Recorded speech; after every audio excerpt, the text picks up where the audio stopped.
Welcome. This is the third post on the topic of epistemology.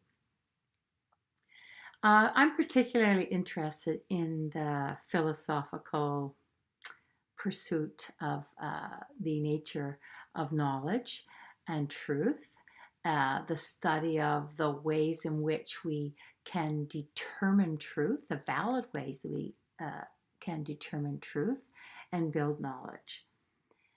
For instance,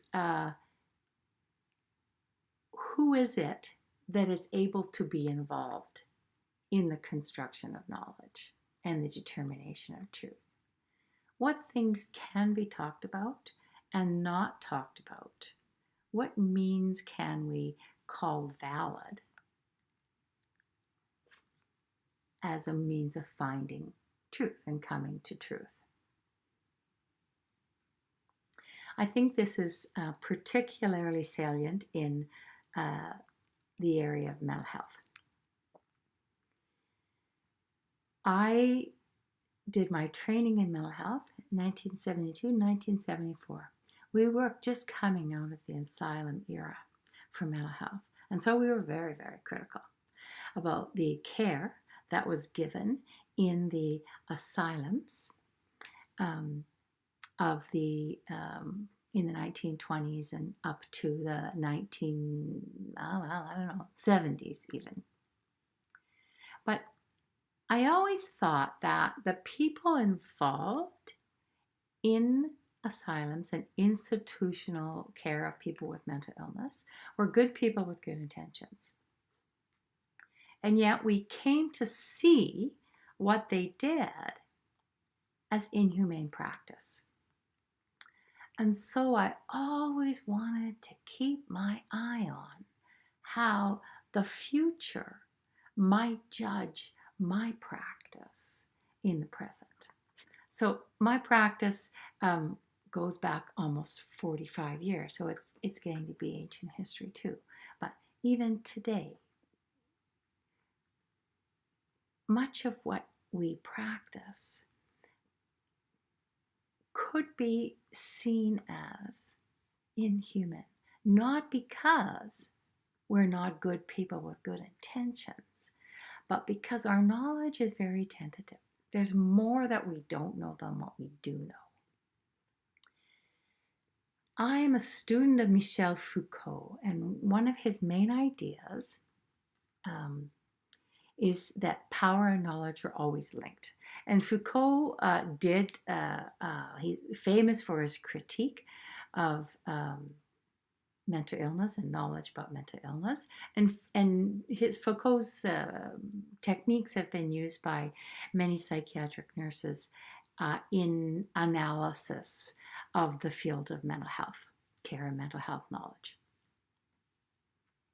So stepping back again, Foucault said that knowledge and power are always irrevocably linked. There is no such thing as knowledge which is not tied to power. There's no such thing as neutral knowledge. Knowledge is always produced within relations of power, and power is supported by and legitimized by knowledge. The readings this week are meant to challenge our ideas about the nature of knowledge in mental health. The readings by Roberts and Jenkins and Morrow assume that knowledge is socially constructed. And therefore, mental health knowledge must be understood within historical, social, and political contexts within which it has developed and is currently evolving. And as psychiatric nurses, in order to practice ethical, best evidence-based care, we have to critically analyze the social construction of the knowledge field within which we work. Mark Roberts, a favorite of mine, is a registered mental nurse, that's out of the UK, a researcher and a philosopher. He's the author of numerous articles critiquing mental health nursing. He's used several philosophers, including Foucault. He's also the author of 2 books that are important they're aimed at mental health nurses. Critical Thinking and Reflection for Mental Health Nursing Students, 2015. And Understanding Mental Health Care, Critical Issues in Practice, 2018, which I've only just found. I've only just got it. I haven't read it yet. In the article, in the required reading, Robert argues that critical thinking is essential for nurses working in mental health. Psychiatric nursing philosophers and scholars, hey, you guys, place contemporary mental health care within historical and political contexts,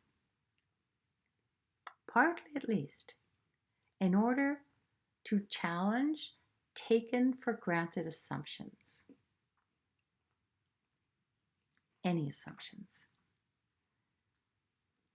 But most prominently, assumptions about biomedical approaches to mental illness. We should examine the construction of all of our knowledges and assumptions underlying those knowledges. We also challenge the assumptions about the biomedical approach to mental illness in order to align psychiatric nursing theory with recovery-oriented practice. We need to understand the critique in order to understand the recovery paradigm. Roberts, as I said, follows the work of Michel Foucault, who states that knowledge and power are always linked. So, social critique and the critique of systems within which we work are essential psychiatric nursing skills in order to have informed and ethical practice. Social critique and critique of systems is necessary to understand the ways in which clients are disempowered and empowered. Because empowerment, issues of power, relations of power, are critical in mental health practice and problematic. Social critique is critical because for psychiatric nursing, because of the role of power, stigmatization, and oppression in the lives of individuals diagnosed with mental illness. And because psychiatric diagnoses themselves and their etiology, their validity is uncertain. The DSM diagnoses are under heavy criticism at this time within medicine. And I think we'll see some big changes in the near future around that. There was hope that neuroscience would have provided the evidence necessary to support the psychiatric diagnoses in the DSM, but that has not been forthcoming. There is much we don't know. Robert suggests an analytical approach from Foucault called the history of the present. Now, the history of the present refers to an analysis of the processes by which our current beliefs and practices and assumptions have come to be taken as self-evident. In other words, knowledge is socially constructed. Socially constructed knowledge is not necessarily invalid knowledge, but unexamined and taken for granted knowledge limits what we are able to see. It limits what we're able to talk about, think about, and ultimately what is possible to achieve. Jenkins, a Canadian author, Canadian nurse at BC, makes the point that how we construct knowledge is critical to what knowledge we construct. Once again, there's an emphasis on process rather than substance. And we talked about that with the meta-paradigm concepts, that it is the processes of their relationships to each other and how they influence each other that is more important than the substance of the concepts.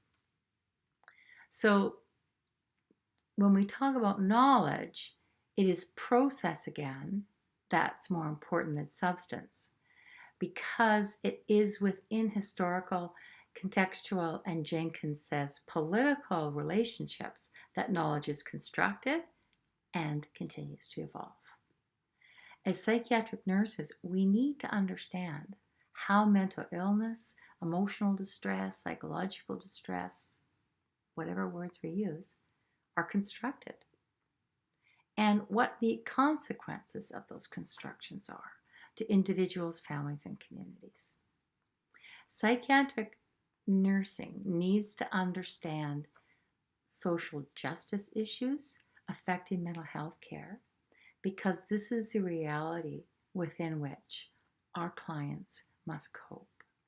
The Mental Health Commission of Canada, from its inception, defined social justice issues as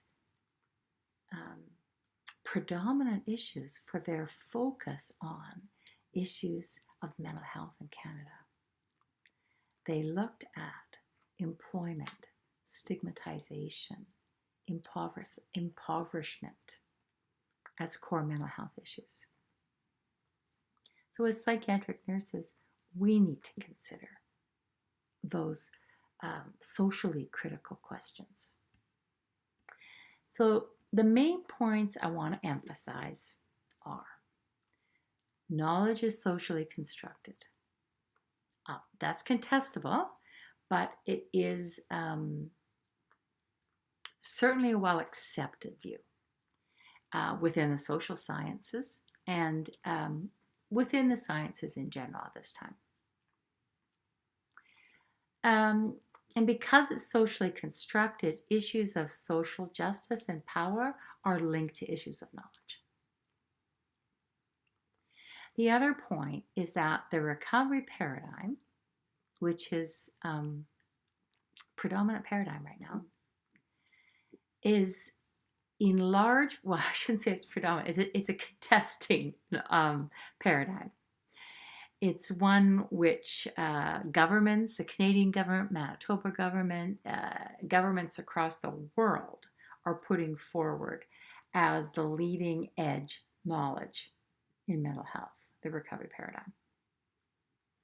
And the recovery paradigm is in large part a contesting knowledge, or perhaps a complementary knowledge. So it's critical for psychiatric nurses to understand the idea of contesting and complementary knowledge in order to work collaboratively with clients in recovery-oriented mental health services. The moral article is a chapter in a Canadian book on MAD studies, 2012. Canada is a leader in the development of this academic discipline called MAD studies. MAD studies is the more current expression, one of the current expressions of the psychiatric survival movement. The moral article is quite dense, and so I apologize, it wasn't a good choice for you to have to sift through. But it does provide a good background to an explanation of mental health activism in Canada and its challenge to biomedical psychiatric knowledge. So take a look at the readings on Jenkins and Roberts, some of Morrow, to the degree that you find it digestible. I look forward to your reflections on epistemology within mental health nursing. Okay, have a great week.